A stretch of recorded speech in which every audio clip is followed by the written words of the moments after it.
Greetings, salutations, humans of Earth. Once again, Red Wild Rider here with you live.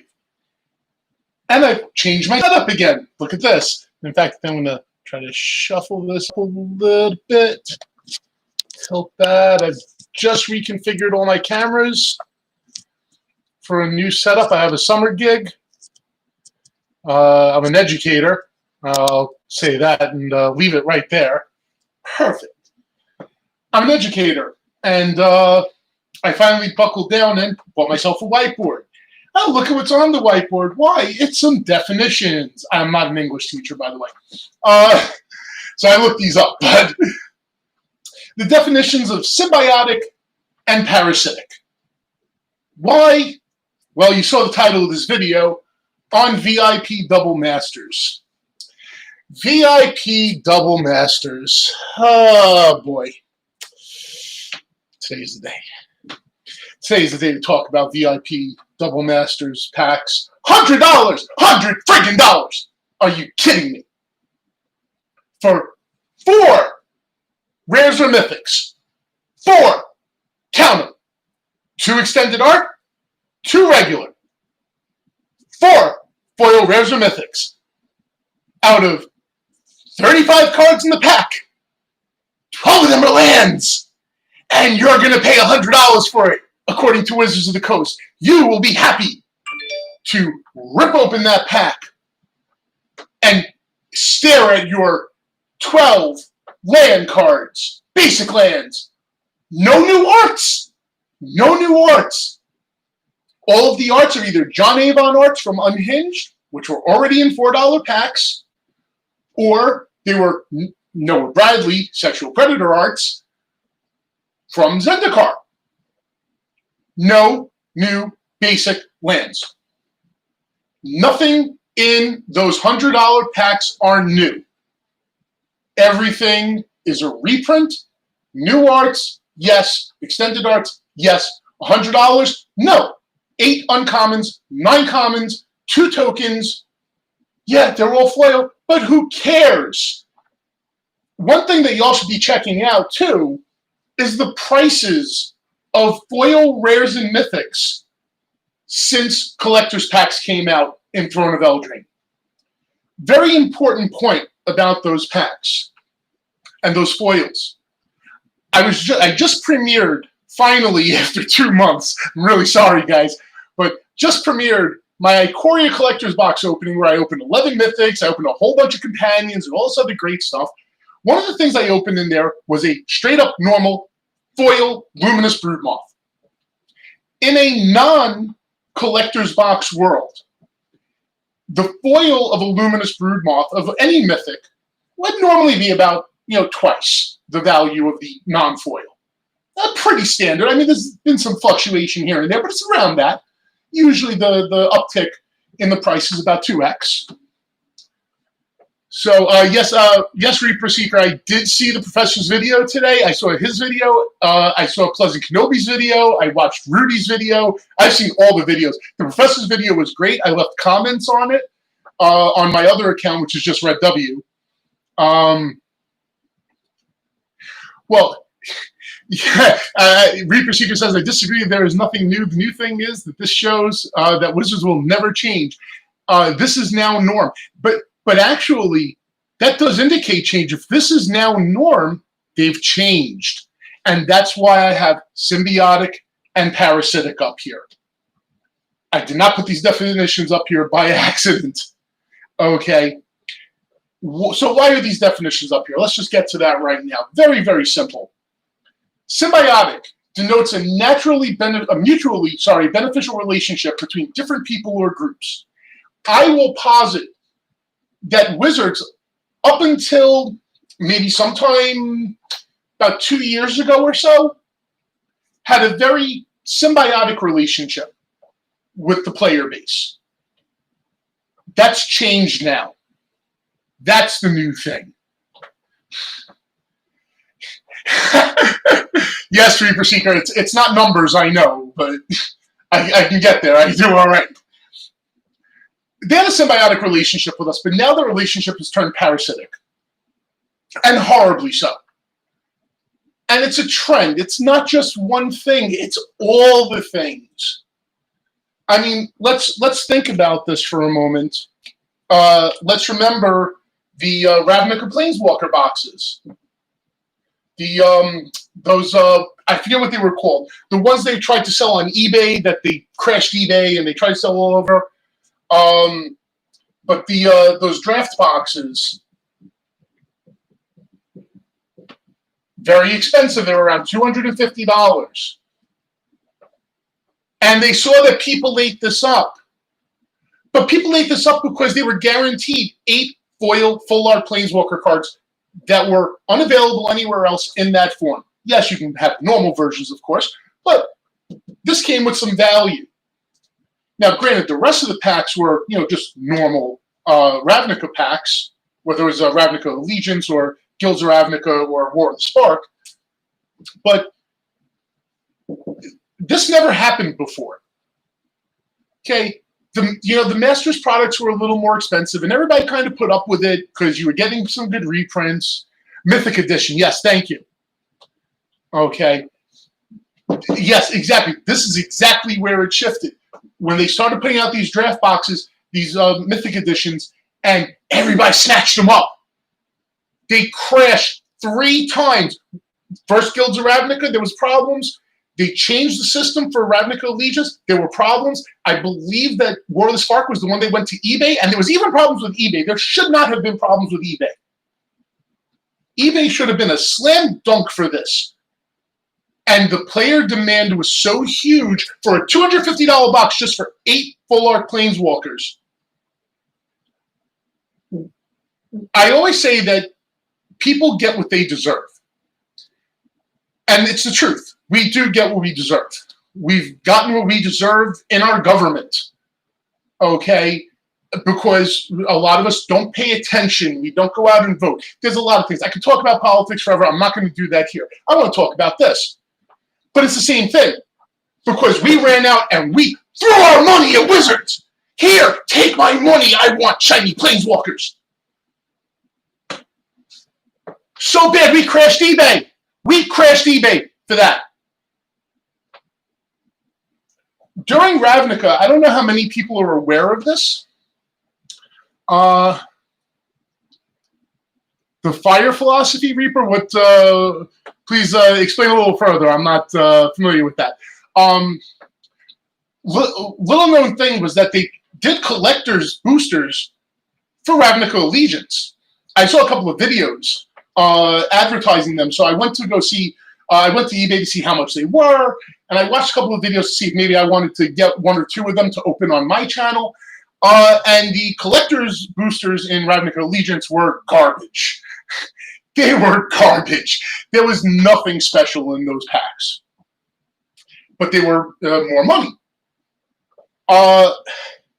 So nobody bought them. Who heard of them? I think they were only released in Japan anyway. I think that was the deal with them. But started with the Mythic Editions, and let me change this. I'll change this to Mythic Edition so I don't look totally stupid. Only partially stupid.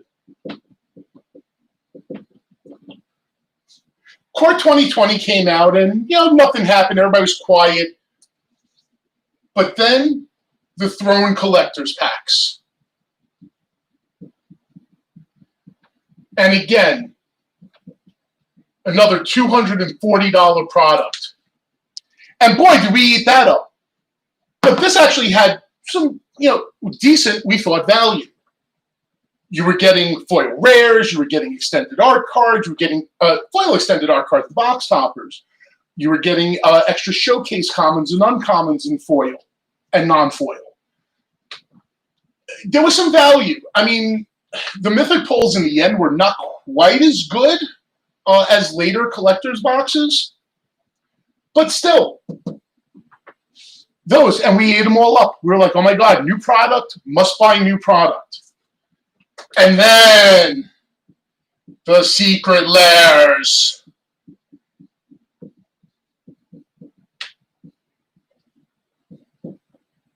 I don't need to say anything about the Secret Lair because we already know what the hell is up with that. That garbage. Particularly with the Ultimate Edition. Yeah, let's have an Ultimate Edition where we make you pay lots and lots of money for 5 fetch lands and a fancy box that you're never going to use. Because who the hell displays a set of 5 Magic cards in a damn box? Nobody. Not a single person. I don't want to hear it. Fun, inviting, replayable, exciting. Yeah. Exciting should be replaced with expensive. Because that's what it is. And replayable, they have to ban cards left and right. They keep banning cards. Every ban and restricted announcement has new bannings in some format. Every one. It's insane. It's ridiculous. It's silly. But they got us on the secret layers too because we all jumped when Wizards told us to jump. Woo! Now, Reaper saying, I like Secret Lair as an idea. I hate Ultimate Edition. Secret Lair as a way to do interesting art concept. Yeah, now here's the thing. I'm glad you brought that up because I agree with you. I don't have a problem with Secret Lairs. Not necessarily. I have an issue with the pricing. I have an issue with which sets they decide to foil and which ones they don't. And the reason why I have such an issue with it is because it's all dictated by secondary market prices. There is no good reason why the Bitter Blossom that I bought on the first Secret Lair drop, there's no reason why that should not have been foil and why those tokens should not have been foil. The only reason why they weren't foil is because regular Bitter Blossoms are about $30 a pop, if not more. So how are they getting away with this? Oh, we don't care about the secondary market. You're basing your prices on the secondary market. You're basing your business decisions on the prices that are on the secondary market. Magic packs are loot boxes. And that's the long and short of it. They're loot boxes. At least with a Secret Lair, you know what you're getting. But they make sure that the Secret Lairs are always priced right around maybe a 10-20% off what secondary market value is. Understand one thing. Before around Amonkhet, I was one of the people who would be considered a whale. Okay? I stopped being a whale mostly because of financial concerns. I just couldn't afford to keep up with the ever increasing expense of not just product but tournaments and other things like that, and all the side stuff that goes along with it. But I used to buy a case of boosters minimum every set. I used to buy every single product that came out. Literally, if Wizards released it, I bought at least one. Okay? I bought at least one of everything. The first Magic product that I did not buy at least even a pack of was Modern Masters. But I said, Modern Masters isn't for me. I buy all my cards already. I have play sets of everything. I don't need to buy Modern Masters. I am already entrenched in the Modern format with my card collection. So there was no reason for me to do it. Same thing for Modern Masters 2015. Same thing for Modern Masters 2017. I did buy 2 boxes of Eternal Masters because I like Eternal play, and there were a couple of cards in there that I wanted extra copies of. And I did pretty good on my boxes, 2 boxes, considering I did not open a Force of Will at all. But I already have 4 of those too. So once again, a lot of these Masters products I did not need. So I didn't buy them. But I buy everything. And in fact, I just called my my local game store owner to find out if he finally got, because apparently there's some shipping delays or whatever, finally got the Planeswalker decks for Core 2021, because I'll buy those too. Because I buy everything. This is what I do. I enjoy Magic. I like playing it. And I used to chase after foils. I used to buy foils on eBay. I used to do all sorts of crazy stuff. I have all sorts of shiny. I've got 3 full art Dorans from States, the foil ones from way back that are like $200. I paid, I think, like $130 for the 3 of them. This is what I used to do. I used to be a whale. I'm looking at this stuff now, and I'm like, if I was a whale, I would be avoiding double masters, because double masters just a box. One box of double masters is over $300.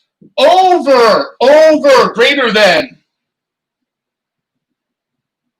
And one VIP pack is over $100 right now. Over 100. Are you kidding me?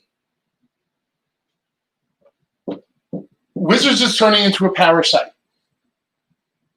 They have attached their feeding tubes to our wallets, and they think that we're going to jump and not even ask how high when they say jump. Oh, we're putting out double masters. Look at this cool stuff. Full arts, foils. You want it, don't you? Open your wallet, hand over your firstborn child's worth of money, because whew, look at that. That's a lot of money for one box of Magic cards. $300 for one pack of Magic cards with a lot of foils and fancies. $100 plus. Let me see. I see Reaper's still typing. I have to catch up with this. They want cards to be super powerful, and see banning is the way to balance. Yeah, that's they're pushing the F and damning the R and leaving the E becoming boring. Yeah, exactly, and that's another part of the problem. You know, I'm thinking about it, and I think of Modern Horizons. Already, 2 cards in Modern Horizons are banned in Modern. The set came out a year ago. And 2 cards from the set are already banned in the format that they were created for. Are you kidding me? That's madness. Well, every product is not for you. I'm glad you mentioned that, because the professor said something in his video, and I commented on this on his on his video, and I said, yeah, because he said, nobody's forcing you to buy double masters. You know what else nobody's forcing me to do? Nobody's forcing me to play Magic. No one is forcing me to play this game. No one is forcing me to pay the money for the cards to play this game. Not a single person. No one. Wizards cannot force me to keep playing their game. And I think ultimately this is what's going to happen, because it seems like they're one step away from making tournament legal cards, standard tournament legal cards, that will only appear in the expensive packs, that you must shell out the money to get those cards. So if you want to play competitively, you have to pay that higher cost. And in one of my comments, I made a comparison to racing cars. Yeah, I could take my crappy car, and you could take your crappy car, and we can go somewhere and we could race. And you know something? Both our cars are pretty crappy. You know what? Probably be a fair race. But if I go up against somebody who's put thousands of dollars of performance parts into his car, if I race him 100 times, I'm guaranteed to go 100 losses out of 100 races. Because he spent thousands of dollars making his car a better racer. So now they're saying, well, they're going to start saying, oh, well, maybe now we could price those standard required cards higher. We could price those modern required cards higher. We could put another barrier in front of it to make some more money. I think the thing they're not counting on is the fact that, especially after all this coronavirus stuff that's been going on, I have a feeling that a lot of people are not going to be running back to the card shops. I'll tell you straight up, every time I go to a pre-release at my local game store, I get a sinus infection afterwards. I'm susceptible to sinus infections because of my allergies. I usually get a few of them a year. I figured out, like clockwork, I always get hit with it after going to a pre-release event at my local game store. Always. What makes you think I'm going to go back there and play after coronavirus? What makes you think that I'm going to take that risk, that I might end up getting this damn thing. And not just a sinus infection. I could pop a week's worth of Z-Pack and skedaddle off, and it's done. And it inconveniences me for a couple of days. I could die from coronavirus. And I'm supposed to go to a store and play? Are you freaking kidding me? And then I got to spend hundreds of dollars on cards to play? Are you for real? Do they think that people are going to come out of this unchanged? And they're just going to go back to everything as it was before? No, that's not going to happen. Because a lot of people now are realizing there are people who are huge Magic players. I follow a bunch of Magic players on Twitter, and I follow Chris Picula. He said that he hasn't even played a lot of Magic lately, and he feels weird about not having played a lot of Magic lately. And something, I haven't played a lot of Magic lately either, and I feel kind of weird about it too. I used to play with my group, at least once a week. And now we can. Now it's more complicated. But to think that people are going to just go running back to sources, especially when they keep making these crappy decisions, when they reached on to our wallets and decided that extracting our money quickly was more important. Symbiotic relationship. I remember Magic player rewards. I remember looking forward once every 4 months to opening my mailbox and finding full art cards, full art Lightning Helixes, full art Damnations, full art Cryptic Command foils. For free! They gave them to us for free for showing up to FNM. And the only reason why they stopped MPR was because they made one of their other wacky moves that didn't work out very well, where they were allowing people to host tournaments wherever they wanted to. I think it was the beginnings of the WPN thing, where they were just letting people declare random tournaments. They gave away so many full art cards on the first mailing of the year that they ran out and had to make them up with other cards. That was the full art Lightning Bolt foils. I remember when that came around, the first mailing, I got 4 Lightning Bolt full art foils. I was supposed to get, I think, 5 or 6 full art foils, and I ended up getting another Cryptic Command, I think another Damnation. Because they ran out of Lightning Bolts because so many people were registering for tournaments and they're not playing just so they can get the full art cards. But they used to do this kind of stuff. I can think of the Zendikar pre-release, the original Zendikar pre-release, where you had boxes where inside a pack in a box, there could have been a friggin' Black Lotus. They put Power 9 cards and old reserved list cards into Zendikar packs, and they didn't charge us extra.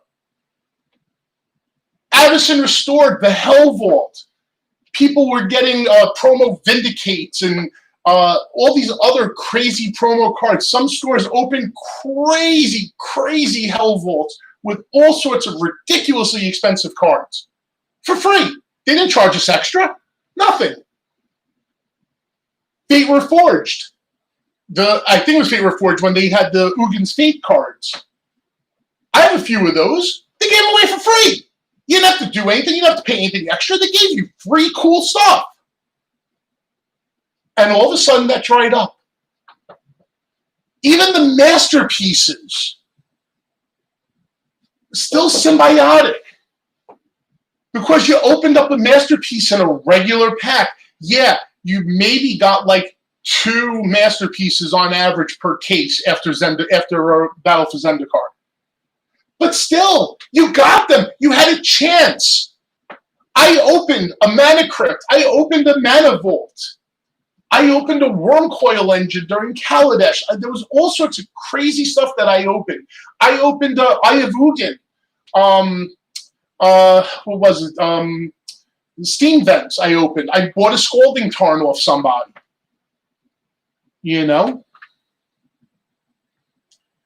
Oh, and the judge thing. Don't even get me started on the judges. I'm so glad I didn't become a judge. My local game store owner was pushing me to get certified to be a Magic judge so he could have a judge at his events. And I was going through the process. I had started going through the process. And as I started going through was when the first whiffs of changes to the judge program started coming in. And as soon as they started screwing with the program, I said, no way. No, I'm not doing this. You know, the situation was already kind of semi-shady. But at least you knew that if you went and judged an event, you probably walked out with a couple of boxes, you know, at least one box if it was a smaller event. But you would get compensated. You get the judge promos. Yeah. But you also got to chase all over the country because you got to do big events and you got to do all sorts of other stuff. It becomes an expense. And it's not like they're paying for you to do all this traveling either. And then they said they weren't doing judge promo cards, and now they're doing judge promo cards again, and forget it. But they did have a symbiotic relationship with us for a very long time. On the cat, they gave away dice. I know it seems silly, but they gave us free dice. Little nickel bolus ones on the four-siders. They were cool. I still have them. I like them. It was a neat thing. They did all these cute little giveaways. Even in Kaladesh pre-release, you got that little stupid paper the Thopter thing that you had to put together. It's still something. But the symbiotic relationship has slowly and slowly decayed. And now they turn around Ravnica Mythic Editions and collector's boxes. Don't even get me started on the Theros collector's boxes that were selling for $240 that you can get them now for under $200 because the value of all the cards tanked. They tanked the value of the rares because now people open the collector's packs and they open foil rares. There's a foil rare in every pack. So the value of the foils has gone down. Like I said, I opened Luminous Broodmoth foil, regular old Luminous Broodmoth foil in one of my Ikoria packs, looked up the price now, regular's $11, foil's $13. You kidding me? The hell just happened here? But this is what happens. They flooded the market with all this product. It kills the value of things that whose value is supposed to be good. And then they don't reprint things that actually have good value so that people can afford them. Because they want our money. They got used to this. They got used to this. They love the hell out of this. That took me 4.5 months to get my damn Theros stuff. And now this. And now VIP boxes, VIP packs for $100. Yes, oversaturation, Reaper. Exactly, brother. Exactly. They have oversaturated the market. And now, where's the demand? There's no demand. So now these things have no value except for the things that they don't reprint like Fetchlands. You cowards reprint them. But it's not cowardice that's keeping them from reprinting them. It's greed. Because they know. They know. They didn't reprint Damnation for years. Where's Damnation played? What format plays Damnation besides Commander? But it was a $50 friggin' card for a while. Because they never reprinted it. And people always said, oh, when are you going to reprint Damnation? Are we going to get a Damnation reprint? No, we're not going to reprint it. We'll reprint it eventually. We'll get there. And they reprinted, and everybody went crazy, and the price didn't change. You know, honestly, out of all those cards that they reprinted, all those master sets, the only one who was played in constructed 60-card constructed formats, whose value went down, was Tarmogoyf, only because people stopped playing it. It fell out of favor in the formats it was played in. And that's why the value went down. Not because they printed it in like 3 master sets at Mythic Rare. That did nothing. Fetchlands, the enemy Fetchlands, they've been reprinted once. I'm not counting the masterpieces. They were reprinted once. Has that value gone down? Value's still sky high. And only going up. So I say then,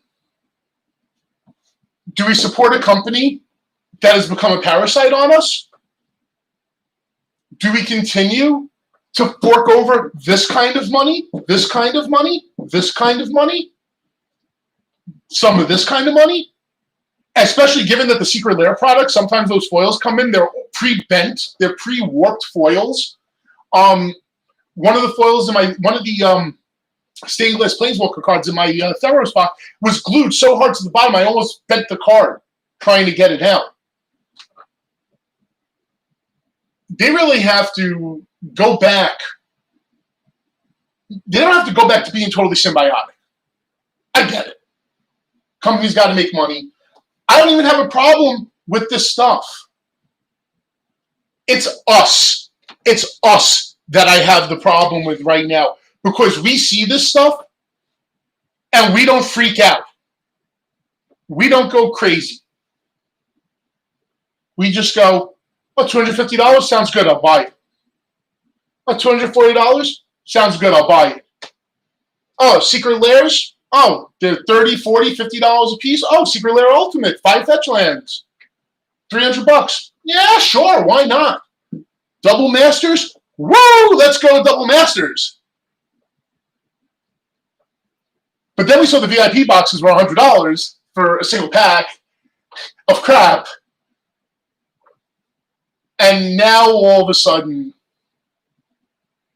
the water got too hot for the frog, and he's starting to die. Because that's what's happening here. This game is going to have a lot of problems. Maybe they're trying to push us all into Arena. I don't want to go to Arena. Arena's a money trap. I played Hearthstone.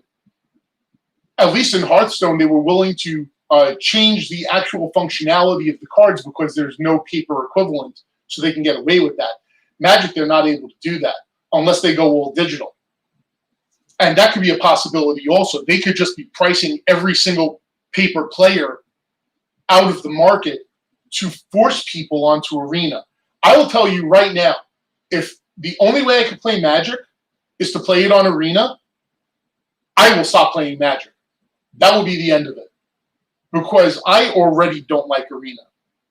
Arena is either spend lots of money on digital cards that you will never own, that will have no monetary value outside of the enjoyment you get from playing with them.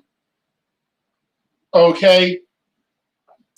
Why am I going to spend money on something that has no value? I already did that. I was a whale in a mobile game, and I know I'm a moron. I know.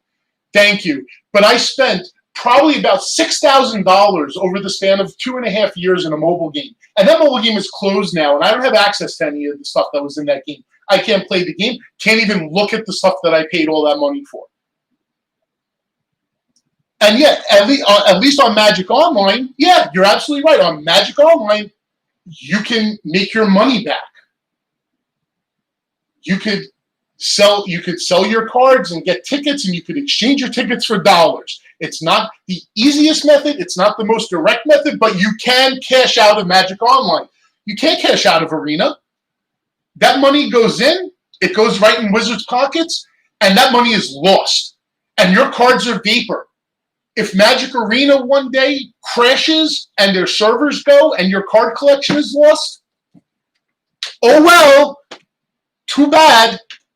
Should have read the EULA, because if you read that, you would have seen that was what's coming. And they've done this on Magic Online already, so don't say they're not going to do it on Arena. Okay. So, in closing, because I think I want to wrap this up now. I've been screaming for 35 minutes. It's up to us. We have to send a message to Wizards. And I know somebody's going to say, well, there's investors out there, and the investors are going to be buying all this stuff up anyway, and it doesn't matter. You know what? Yeah, you're never going to get rid of those people. It's the same thing in the mobile games. I tried to organize a boycott at one point in that mobile game that I was wailing at and spending tons of money in. I tried to organize a boycott at one point because in the previous week, they released a new character. They released, it was a Transformers game. They released Galvatron, leader of the friggin' Decepticons. Okay, I participated in the event. I spent a bunch of money, won my Galvatron card. Next week, the top prize was Bumblebee. Bumblebee had better stats than Galvatron. My crew and I were all talking to each other in a chat room, and we all just looked at each other and shook our heads and said, this is ridiculous. This flies in the face of everything we know about Transformers. And yes, we understand power creep, we understand all that other stuff, but really, the next week, stronger Bumblebee? Stronger than Galvatron? For real? But this is what happens. This is what these people do. And it's our fault. It's us. Because we kept running for this. We crashed eBay for this, remember. These things were huge. Not just here, not just for Throne, but for Theros. And now for Ikoria, and now for Core 21. We jumped.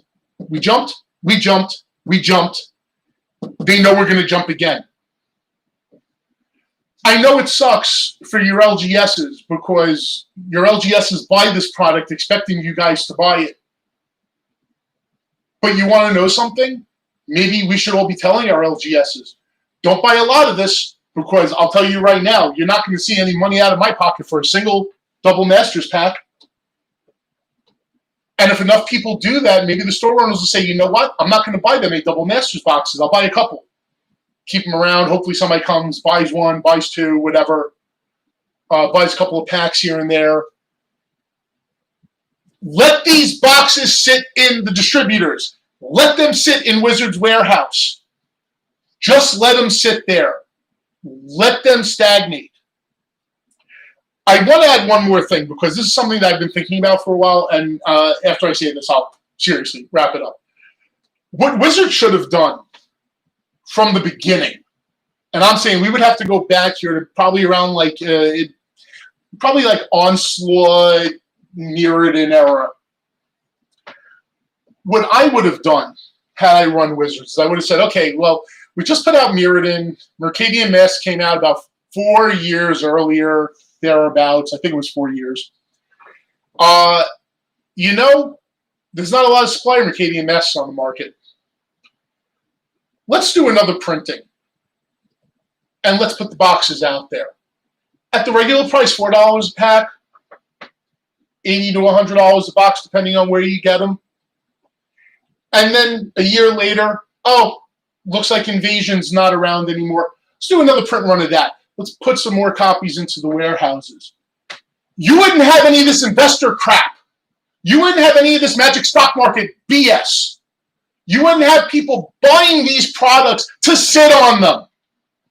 You would have people buying the cards to play the game. I would love to draft Invasion. I didn't start playing until Onslaught. I would love to draft Invasion. I would love to draft it at a regular pack price. And this could have happened. All they had to do was say, you know, when supplies dwindle out for a block, we'll just make a quick little reprint run of that block. Put some more product out there. Saturate the market. Don't oversaturate it, but saturate it. Make sure that the market has plenty of packs and plenty of cards to go around. And if they had done this, we wouldn't be in this position now where the original Zendikar fetch lands are, you know, the most expensive one is what, around $100 now? We wouldn't have this problem because Zendikar would have gotten a reprint at some point, like every other set would have gotten a reprint at some point. And yeah, some of the cards would still have value. I mean, fetch lands are still going to have value. Nobody's going to say, oh, well, the fetch lands are going to be like 15 cents now because they overprinted. No, the fetch lands will still be about like, yeah, probably about like $10, $15 a pop. But that's reasonable. When I got into vintage, I bought my dual lands. Most money I ever spent on a dual land before the last dual land that I bought about a year ago maybe. The most I ever spent on a dual land was $35. I spent $140 on a set of Underground Sea Revised in 2006. when I was getting into to Legacy. Now Underground Seas are like $500. And I get it, they're on the reserve list. Okay. Reserve list. Misty's 86 now? Okay, yeah, the Misty price has been fluctuating. And it was Scalding Tongue was most expensive for a while before that. So it's a little hard to keep up with all the fluctuations in prices. But they could have solved this problem. We wouldn't have a $40 uncommon like Aether Vial, or $20 uncommon like Counterbalance, because these sets would have been reprinted. And none of this would be happening right now. Or they could do something like this, like this, like this, like this. And the players would still have the money to be able to afford these things. Because a Euro wouldn't cost them $40. It might cost them $40 now, but a couple of years from now, Euro might cost $100. It could have still cost $40. It could have even cost $30 or $20 because they could have reprinted Theros Beyond Death a few years from now and put more copies out there. Same thing with a lot of the older cards. I get the reserved list. I know that's why I started with Mercadian Masks. I specifically picked Mercadian Masks for that point. Yeah, the most expensive Allied fetch is Bloodstained Mire for $38. The Onslaught version, yeah, Khans is $26. Exactly, they printed a lot more Khans than they printed Onslaught because it was later on more players. But those have been printed twice in $4 booster pack sets, whereas the Zendikar fetches have only been in there once, and that's a big reason why the price is the way they are. But again, it's our fault because we spend the money. It's up to us. The company is motivated by only one thing, and that one thing, ladies and gentlemen, is dollar bill, y'all. We keep giving them our dollar bills. They're going to keep trying to take them. At some point, ladies and gentlemen, we have to stop. And at this point, I'm going to stop because I'm tired. So this went on a lot longer than I thought it would. We've had some good conversation. Thank you, Reaper, at least for hanging around and contributing in the chat room. I don't see anybody else chatting, but I know there's been a few other people popping in and out of here. So with that, I will say thank you for listening to me rant for way too long. If you made it to this point, you're a trooper. I love you. But anyway, that's enough for me. Like, subscribe, ring the bell, comment, do whatever. Red Wild Rider, signing off finally. Peace. I'm out.